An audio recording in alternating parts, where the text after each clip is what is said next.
Well, hello YouTube, it's me, Fortmaster, and welcome back to another Vivat Veritas reaction, and this is WD Gaster and Deltarune's Sins. So, this was a suggestion from my Discord server by the man who speaks in bands, and I mean, obviously, you know, WD Gaster, but thinking about it, I mean, it's not one of those things that I actively think about, but like, why did Toby choose to have, you know, the number 6 and by continuation 666 connected to Gaster so heavily? I mean, I've seen more than enough theories kind of like asking the question or like theorizing about, you know, Gaster actually being like, oh, the version of like Undertale and Deltarune's devil, and like in like Deltarune specifically, and especially like in Deltarune specifically, like why is Gaster interfering with Deltarune? Like, is he just doing it as like an experiment because, you know, scientist?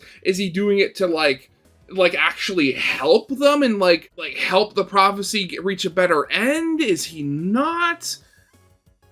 It is honestly like, again, like, if it hasn't been said before by me or, you know, countless other people, there's a lot of questions surrounding Gasters in there.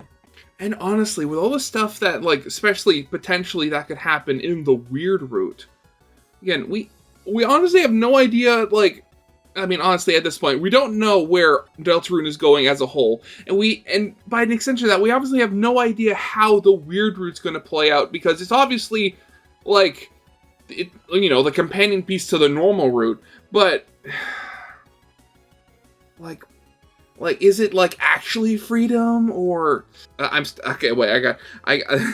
starting to like talk about other things. We need to keep this on Gaster. Again, Gaster's weird. He's seemingly the devil. I don't know specifically about Deltarune's sins. I mean, trying to think of sins, I mean, like, is Veritas going to talk about the potential that, you know, Gaster was the reason Des disappeared? Because again, I know, you know, the major theory is that Gaster is the reason why, you know, all the secret bosses went insane, with the exception of Gaster. Or at least, you know, Friend, depending on whether Gaster is Friend or not. That's another theory for another time. Ugh. But yeah, it's definitely...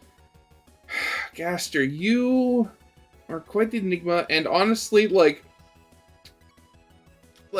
a lot of people thought, myself included, that Deltarune might shine some light on Gaster, but as the more stuff comes out, that seems to be less and less the case.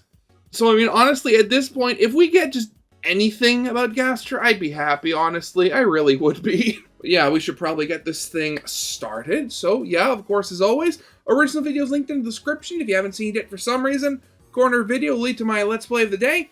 And yeah, if you like this video or any other video that I make, I'd very much appreciate it if you gave the video a like and subscribe to my channel, because over 3/4 of the people that watch my channel aren't subscribed, and I'd very much like that to change, because my main goal for this year is hopefully hit 6,000 subscribers by the end of the year. But yeah, with all that out of the way, let's get this thing started then, shall we? It may come as a surprise that I haven't actually done a standalone Gaster video so far, despite how much I talk about him on this channel. This funny little guy has made an appearance in almost all of my videos, and for good reason. There's nothing like a slightly ominous, mysterious figure that seems ambiguously connected in a million different ways to any subject you can shake a stick at. There are, of course, a lot of people who really don't like people talking about Gaster. People who dismiss him as just an Easter egg in Undertale and a way to explain away a lot of the bigger picture theories or ideas within Deltarune. Although I do I mean, honestly, it's funny that, you know, all of these posts are from like 2 years ago, which is... maybe that's like the peak of when Gaster hate was a thing? Agree that people certainly use him very liberally to explain things that we don't have answers to. Hell, I made fun of this idea in my Secret Bosses video. I think it's foolish not to examine this missing puzzle piece, considering how much fun it is to do just that. Welcome viewers, I'm Vivat Veritas, and today I want to talk about a less emphasized aspect of Gaster's existence. You see, a lot of his importance within the narrative and themes has been theories that center around his construction of Deltarune as a program, but there's one little bit of information about Gaster that always made me a bit curious as to how it fits together with everything else that Toby is doing. You see, as would be common knowledge to those sufficiently Gaster-pilled, Gaster has a lot of connections with the number 6, specifically Yep. 666.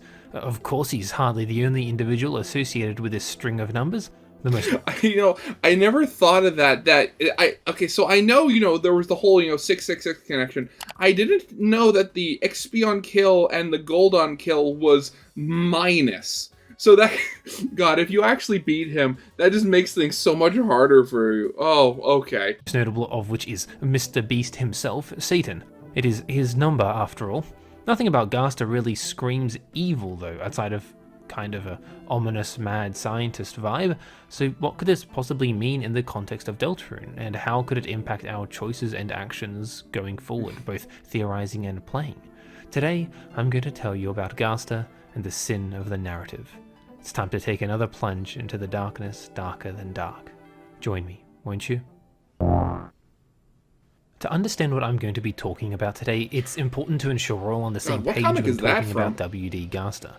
W.D. Gaster was the former royal scientist to Asgore in Undertale before he was shattered across time and space by his creation. He probably looks like this and is fascinated by the concept of darkness. Hooray for facts!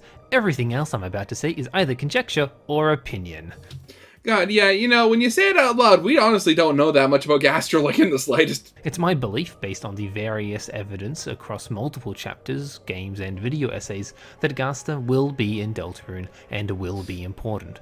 I know this is a bitter pill to swallow for some people, but this is the Gaster brain rot zone. You're welcome to see yourself out. This video's topic is not the one true reading of Gaster. It is simply one possible option that we could, and should, consider about his potential in the themes and narratives of the game. The point of this video is not to solve W.D. Gaster. It's nowhere near long enough for that. There's a lot of information that we just Professor can't Layton in a know long yet, time. even and especially if he is going to be important, as there would be for any character. I think that's something that people forget sometimes. We don't know much about the Angel, let's say, but we still expect that they're important. Likewise, just because we don't know much about Gaster doesn't mean he's not going to be relevant, especially when he's got his grubby little hands all over the themes Literally and ideas everything, of Deltarune. yeah.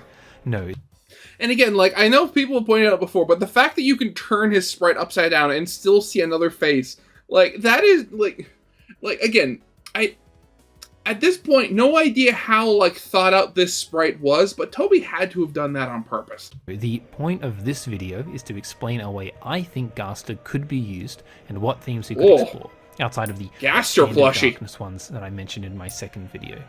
People have gone over in significant detail Gaster's potential role Hi, in the Molly, how overall are you? meta-narrative, to the point where I'm not particularly interested in honing in on that. For what we want to do, we need to understand not who Gaster is, but what he is.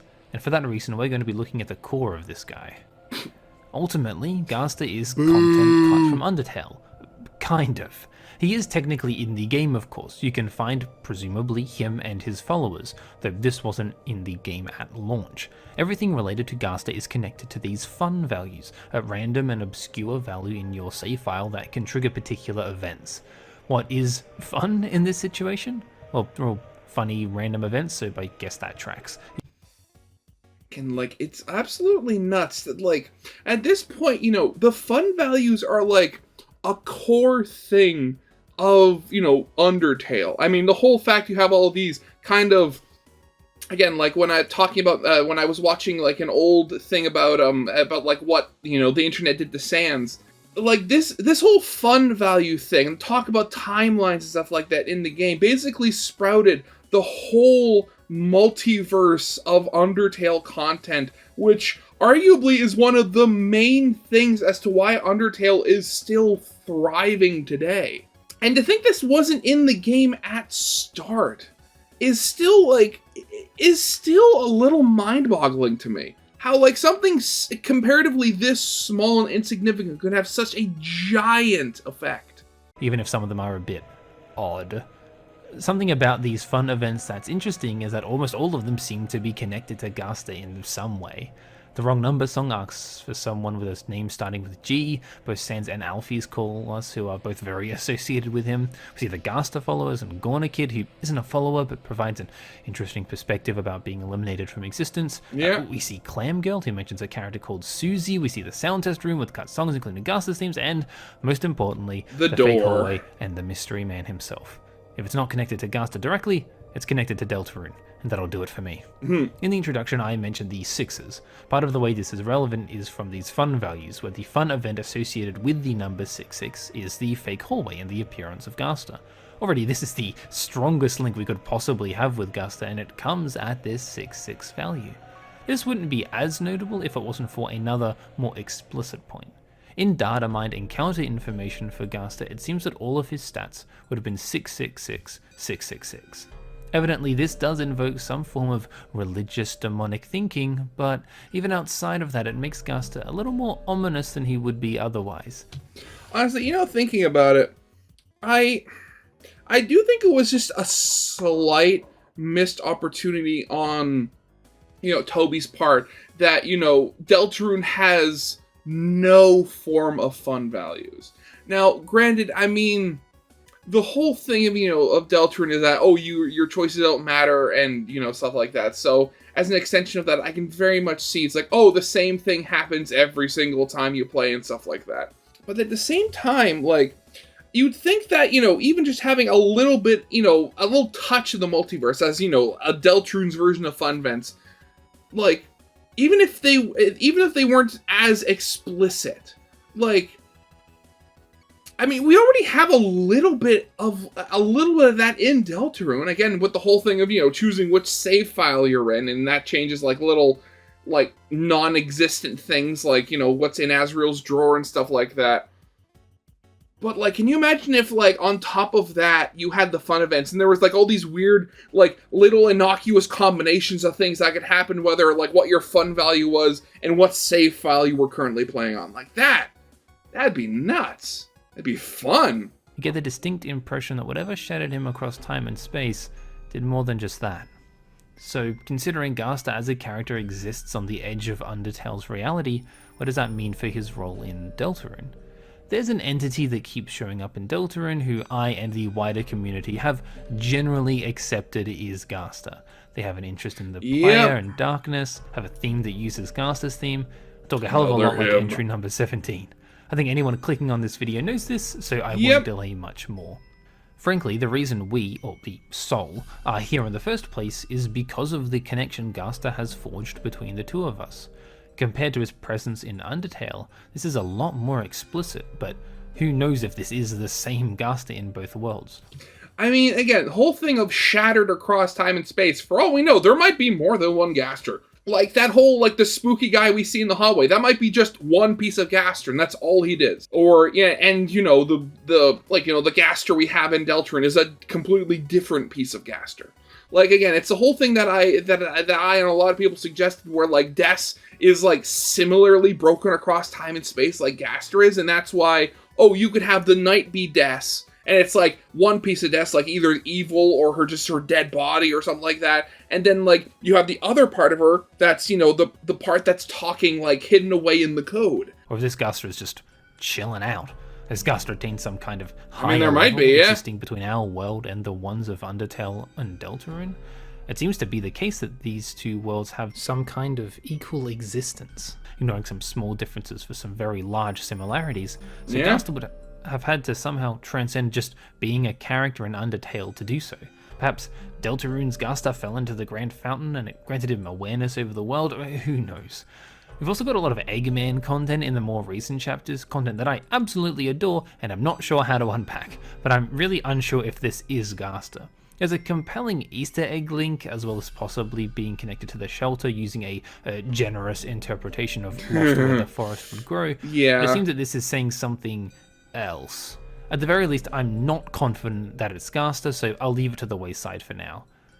To really see what I'm getting at with all of this though, we need to understand his connections to another Deltarune character, one that we are intimately familiar with. The poor children! Oh no! Funny reindeer who is at the center of everything and the key to understanding Gaster's potential thematic readings. Noelle took center stage in Chapter 2 with being a new party member in the Cybers world, but we also gained a lot of insight into her character via the Spammed and sweepstakes, though Toby has cast aspersions on how canon this is. I imagine most people know about Noelle decently well, so I'm just going to point out some particular details that are relevant to what I'm talking about today. Noelle has a missing sister called December, or Des. It's a real mystery that likely has bigger implications for Noelle, Chris, and Hometown, and it's likely what got Noelle so invested in mysteries in the first place. From a young age, she was interested in spooky myths and scary movies, but with the disappearance of Des, she was more likely to try strange things, click on odd links, and overall investigate where other people wouldn't. It even seems like she got the attention of Spamton, or vice versa, though whether or not this was before his Gasterification, or if a concept of before and after even exists in this situation, is unclear. Yeah, again, like, the whole, like, timeline of A Darkness life still really messes up, like, making up an actual timeline for all of this. Additionally, Noelle is a bit of a mirror to Chris. They were childhood friends, in fact, growing distant after Des's disappearance, but beginning to reconnect now. However, both of them live lives somewhat void of freedom and personal control. Chris lives in Azrael's shadow and under our thumb, while Noelle is haunted by Des, imposed upon him by a controlling mother, and has to worry about her ailing father. A cornerstone of Deltarune's messaging is the idea of freedom and choice, a topic I went over extensively in my halcyon days of Deltarune theorizing. It's not exactly subtle either. Some of the most well-known aspects of the game include your choices don't matter and there's something more important than reaching the end. This is manifested time and time again by the endings of each chapter being almost the same regardless of your actions within the Dark World. Even in the more unpredictable situations, you still always close the Dark Fountain, and Chris's actions remain largely the same in Hometown. There is something almost suffocating about this. God, there's the idea. Your choices don't matter and stuff like that. Can you imagine that, like, if at the end of the game, like, doing the weird route literally did nothing, except, like, you reached all the same conclusions, you still saved the day and everything, but the only thing that was different was that Chris was now much, much more miserable. And that was it. God, so many years of theorizing just down the drain when they say, oh yeah, it literally doesn't matter. Oh. Feeling that all of your actions don't actually matter to the overall construction of the game. However, as we all know, there is one way to break out of this narrative constriction. The Snowgrave route is a fascinating look into what can happen when you force someone, or something, to act not within their nature. Not only is Noelle changed, but so is the story, even if it ends in the same place. By constantly choosing actions and behaviours that you know set you up for the Snowgrave route, can you begin it? And these actions are far from pleasant. Freezing everyone in the Cybers world, leading to the serious injury of Birdley and a grim, hollow game state, don't exactly seem like a fun story avenue to go down. In this way, we reduce Noelle to nothing but a tool, something that we can use to break the game and find out information we're not meant to know. Similar, albeit ethically different, to how we use Chris as a tool to explore the world of Deltarune. This is also the route where Noelle is labelled, mostly by Spamton, as an angel, a term that comes up quite a bit within Deltarune. However, her actions as an angel are not exactly magnanimous. This is foreshadowing to the true nature of the angel and its funny heaven that we'll have to deal with in the future, and it's likely that the commentary on connection and flexibility will not be ending anytime soon. No. The connection between Noelle, us, and the angel go even further. For a long time now, it's been hypothesized that we, the player, are the angel. I wasn't sure about this, but with everything that's happened in these chapters, I feel pretty confident in that idea. From the very non-subtle imagery of the angel doll falling on our soul, to the way we force our will onto Noelle through the weird route through line, we are this presence of control and power within Noelle's life. We are inextricably linked to Noelle, both through Chris and the nature of the game itself. The angel, Noelle, and I wonder who could complete this trio. Gaster. Who would have guessed? So yeah, well, I mean, again, you really have to wonder, like, in this context, what force does the angel symbolize?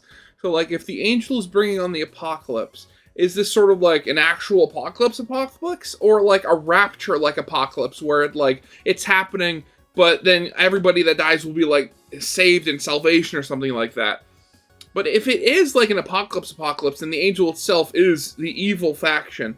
If Gaster is, associated with hell and the devil and stuff like that, with 666, that would mean that, hell is the good force in this. So it really, man, the idea of just trying to figure out, what Gaster is depending on what the angel is. Jeez. The angel is an interesting comparison with Mr. 666 over here, a connection I'm almost sure is intentional. If not that, then how about the countless other options? Let's talk about them.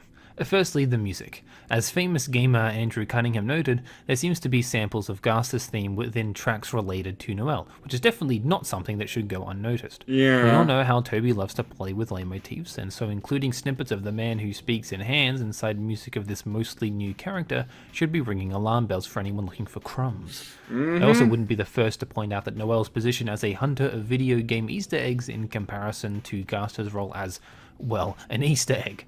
Noelle has always been invested in discovering all there is to find in a video game, going off the beaten path just for a bit more information or to discover some kind of secret. And again, the whole connection that, Noelle is very vested in finding Easter eggs and glitches in video games when she herself lives inside a video game. That might also, be rather important. This is exactly the type of thinking and an activity that led us to finding Gaster within the real world within the code of Undertale. Speaking of finding things within the code, we found something in Deltarune as well. The individual trapped in the code, the person who may be Des, was found in a very similar way to Gaster. There are a few leaps of logic that we have to make, that Des is indeed trapped in the code somehow and it's somehow related to Gaster, but considering that this person talks about things being dark and Gaster seems to have a degree of control over the program we use, i.e. Deltarune the game, I think there is enough somewhat solid evidence to draw a tentative line between them, reinforced by the similar findings and creepy underlying elements. However, with the advent of chapters 3 and 4, it seems that Des is playing an entirely different role, that being the night itself. It seems like this might cause a bit of a problem, but I don't think so. I've always believed that Des is both roles anyway, so allow me to explain. Clearly there's something deeply wrong with the night, and I believe it's entirely possible, if not probable, that something terrible happened to Des to have her, say, consumed by darkness, becoming darker than dark to become the night. Or alternatively, again, what I said, maybe she too was shattered. You never know. Again, Code Des and Night Des might be, at this point, two separate entities, and the only way to truly save them is to somehow merge the two of them back together. Gaster moment.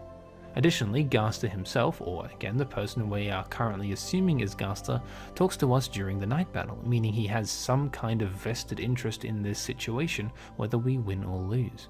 So essentially, provided that Des is either the person trapped in the code and/or the night, she has links to Gaster. Pretty interesting, huh? Yep. It does go a bit deeper than that though. Noelle's fascination regarding the secrets of video games isn't just because she thinks it's interesting.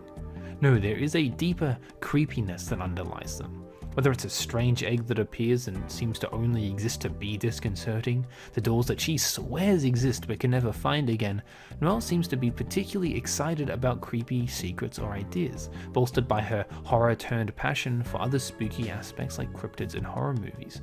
We never get to see what she thinks of the sword route in chapter 3, but considering it essentially spells out how to do the Snowgrave route, I reckon it's got something to do with her anyway. This strengthens the link between her and Gaster even more thanks to the links of the 6th trend that ties it all together. Imagine if you told Noelle that in Dragon Blazes there was an ancient wizard who was deleted from the code but had 666 in every stat. She would be even more fascinated. Maybe that's a little bit of wishful thinking, but I believe it's undeniable that Gaster's position not only as an Easter egg, but an ominous Easter egg, is what properly ties him to Noelle by association. Gaster is, a ghost in the code. God. Again, whole video game connection between... So, I mean, here we have Toby, the game developer. We have Gaster, the video game Easter egg. And we have Noelle, the Easter egg hunter, who lives in a video game. Yeah, there's a lot of threads going towards a really weird connection here. What about the Snowgrave route? Don't think I'm going to bring that up just to immediately forget about it like I'm writing Apollo Justice's character arc. Understanding Gaster and understanding the Snowgrave route seem to be somewhat disconnected, but they're intrinsically linked. By understanding this link, this connection, we can properly understand the point I'm trying to get at in this video. The only way you find Gaster in Undertale to begin with is by repeatedly trying an odd secret, and the other moments associated with him, such as entry number 17, the night battle, and the sound test room, are all either hidden or completely out of the way. Likewise, the Snowgrave route seems like a video game creepypasta come to life. You need to do very specific things to not only get on the Snowgrave route, but to finish it as well. Compared to the No Mercy route in Undertale, which was just kill everything you see, this is almost more akin to the true pacifist route in terms of jumping through hoops. Honestly, yeah, I mean, it was in a, actually, wait, if I remember correctly, I think it was my reaction to Shay's, like, Undertale 10th anniversary video, talking about why Undertale was so great, but, like, that, I talked about that connection where, like, yeah, the Genocide route and the Snowgrave route, or the Weird route, are, like, both considered, you know, the bad routes of their respective video games, but, like, the way you approach them is so different, where, you know, obviously Genocide is, like, taking, like, everything to a cheese grater and just grinding away, and it's fully monotonous and just making sure you do everything. While so far, the only killing we've done in the Weird route was in Chapter 2, and after that it was just interacting with events that happened because you did this stuff in Chapter 2. So you really have to wonder, with, like, the various connections and that Undertale and Deltarune have, like, is there, like, some underlying meaning to that distinction? Could it mean something, actually? I will say, although I'm dismissing Gaster being the devil in disguise, there is something to be said about how similar Gaster and Snowgrave are in the nature of their discovery and access. They're not just obtuse, they're both kind of modern-day creepypastas, and so invoking the 666 in Gaster really cements that connection. The Mystery game. Sixes, the Forbidden Path, the Gaster and Noel connections, what do they all mean? With the perspective that I've built up across this video, it's time for my big reveal. Gaster represents narrative sin. By doing things you're not meant to do, you are rebelling against the sacred path of the narrative and going against the word of the creator, or at least against the word of the prophecy. Gaster represents this best by being someone who you constantly have to break the game to be able to even learn about, let alone witness. That's what I think the emphasis on these sixes, especially 666, is meant to represent. There isn't much that's very devilish about Gaster, at least not obviously. That's because Gaster isn't the devil, he's the sin. He is the forbidden fruit, one that you have to break the game to be able to find. After all, the original sin was one of knowledge, and Gaster's whole deal is motivated by our insatiable need to learn more, to know more, to see more. Oh. Okay, that's an interesting way of looking at it. Gaster is the sin. Huh. So if that's the case, then who would the devil be? Like, who's the, like, if Gaster is the sin, who's the person getting the sin? Is it somebody in the game, or is it us? And if that's the case, then who's the one tempting us? Because in, you know, the Bible, it was the snake, you know, the devil, that tempted Eve with the apple. Or, you know, the fruit, because it's never actually said to be an apple. So if Gaster's a sin, who's the devil and who's the person getting the sin? Huh. The temptation that there is something more out there, something more to know. And who better for us to break the game with than Noel, the one who shares this philosophy and has already demonstrated the capability to not only break the traditional rules of storytelling within Deltarune, but the very game itself, together with us.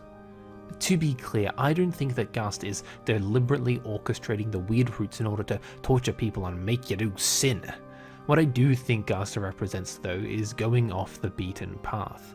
When I say sin, I really mean going against what the purported message of the game, the prophecy, if you will, rather than necessarily doing evil.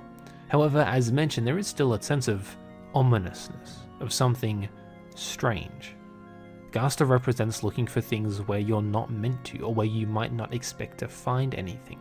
Perhaps that's the only way to find him, as he is shattered across time and space, after all. Gaster wants to see something new, something different, something interesting. He clearly exists on a different level, or in a different way, to mostly everyone else in Deltarune. Part of Again, when it comes to like Deltarune and stuff like that, I've talked about it before. There's one SCP talked about many times where that talks about like narrative layers, and I won't go into it like in detail like this, but basically the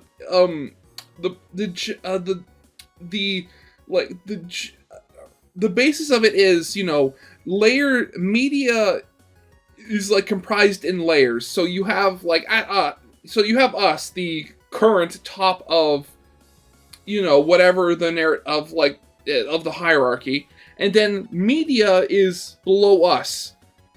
So let's go with the Marvel movies or comics or whatever. You have all of the super powerful beings in those medium, like in the movies and the comics and stuff like that. But the most powerful being in those comics is still massively insignificant to us, because we're on just another bracket. And then any like media in their universe would be basically to them what we are to what they are to us.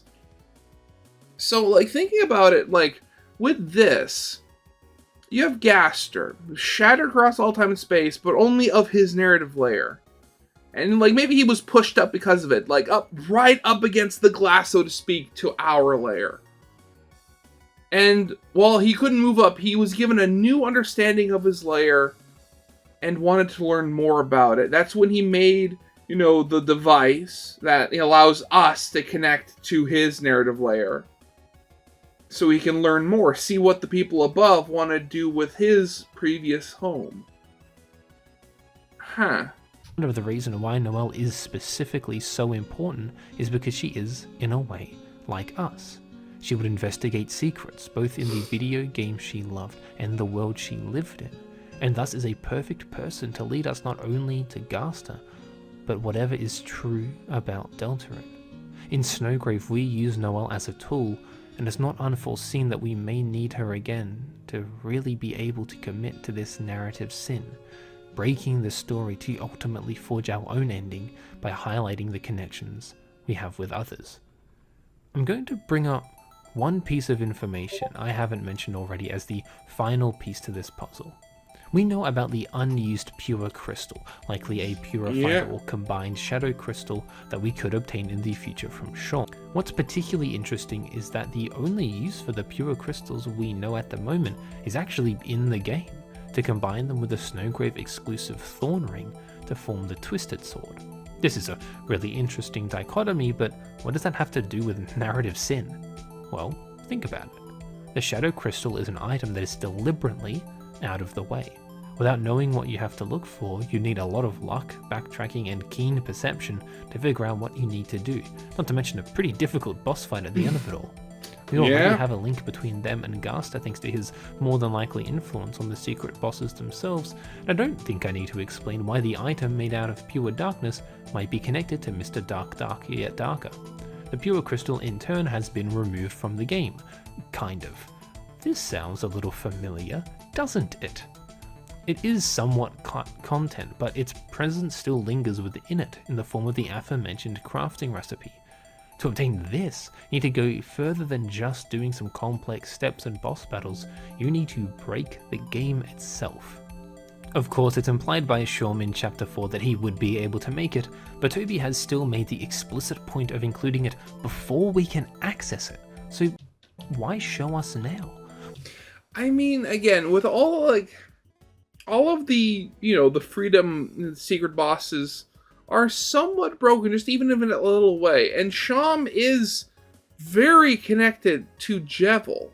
So who's to say, he's not just as broken, therefore is able to get, the pure crystal. Or make it in this case, depending on, what actually happens. Why point out not only its existence, but its most pertinent use of a crafting recipe, if you're not even going to include it yet? It's to get us thinking about what it means to combine this item in lieu of learning about the Snowgrave route. To bring it all together, the Thorn Ring is what makes Snowgrave possible, and although you can keep it in an aborted Snowgrave route, I'm not sure if that's fully the intention considering what the Thorn Ring is capable of. Interestingly, as of Chapter 4, we do not have the Thorn Ring. It's back in Noel's possession, so perhaps the only way to retain it is to get close to the edge of sin, but not quite tip over the edge. By combining the pure crystal, something you cannot obtain in the Snowgrave route, with the Snowgrave exclusive Thorn Ring, we have an impossible item. An item only able to be obtained by messing with data, by manipulating save files, and by perhaps even crossing into alternate timelines. The Twisted Sword. Yes, the Twisted Sword is a physical manifestation of the narrative sin we can commit. Not only is it made up of the efforts of Gaster, Noel, and our twisted power over this world, but it is a combination of both the literal sin of breaking Noel and the metaphorical sin of breaking the game. We can only get this item by being an active participant in this narrative temptation, and thus it's likely to bring us back to the progenitor of all of this. So in this case, are they saying Gaster is both the sin and the devil? Both the tempter and the thing that we are being tempted with? If that's the case, like the idea that you could only get, the Twisted Sword through a technically impossible route, an aborted Snowgrave.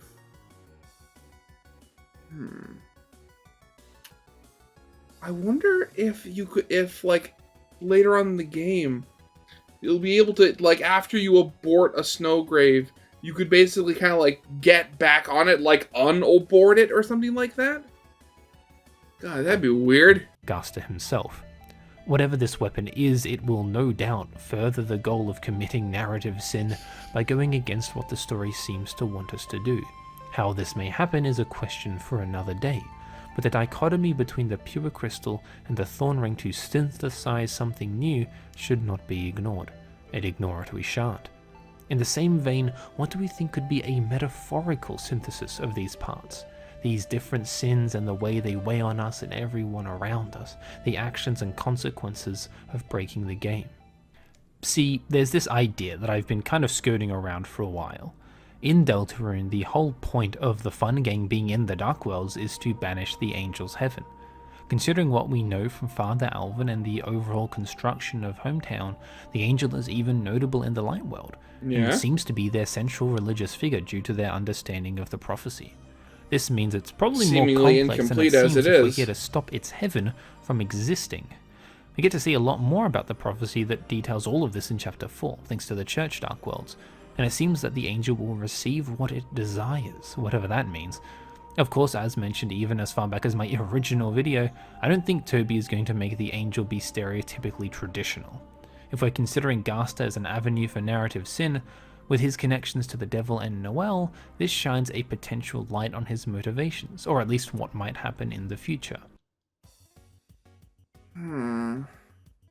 But to trick us into following him down the path of sin?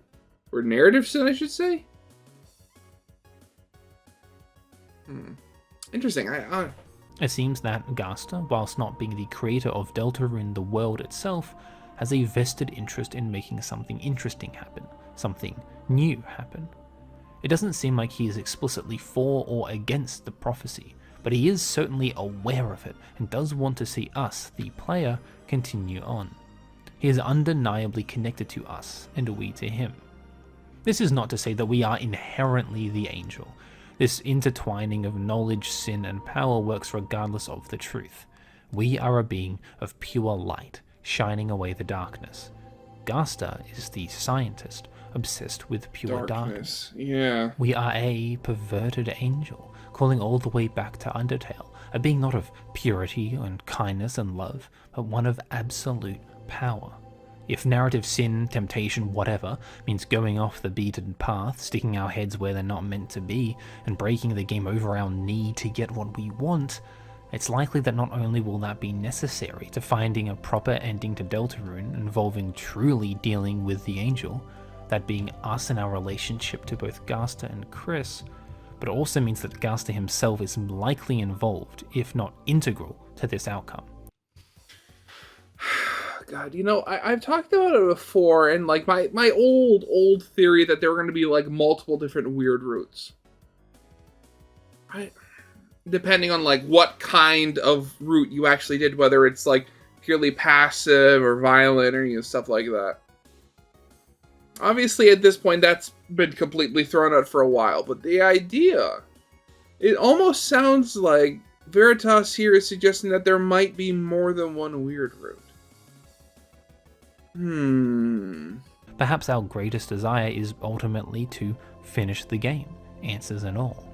For our actions to matter outside of being just a puppet to complete a simple objective, something that is told in the prophecy end and multiple characters we fight against, we will need to take a microscope to the narrative of Deltarune and pick exactly where we can push its limits. After all, the devil truly is in the details. Hell of a video, huh? If it made sense. It was honestly really difficult to actually formulate the progression for, more so for any other video. Even drew a mind map, that's how bad it got. As always, leaving a like and such or comment is always lovely, and if you enjoy my content and would like to see more, feel free to subscribe.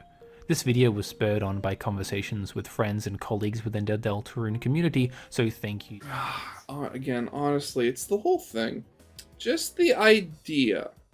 Again, the idea that Gaster is the sin of knowledge, breaking everything to know as much as possible. That is really interesting. I had never thought of that before. Just the ultimate power, able to break and do anything. I mean, that's not even including, our ability to technically cheat. Like, imagine, not only, our power is literally, to save and reset and, do things the infinite number of times until we get better. No, literally just break the laws of physics and, infinite health, infinite attack,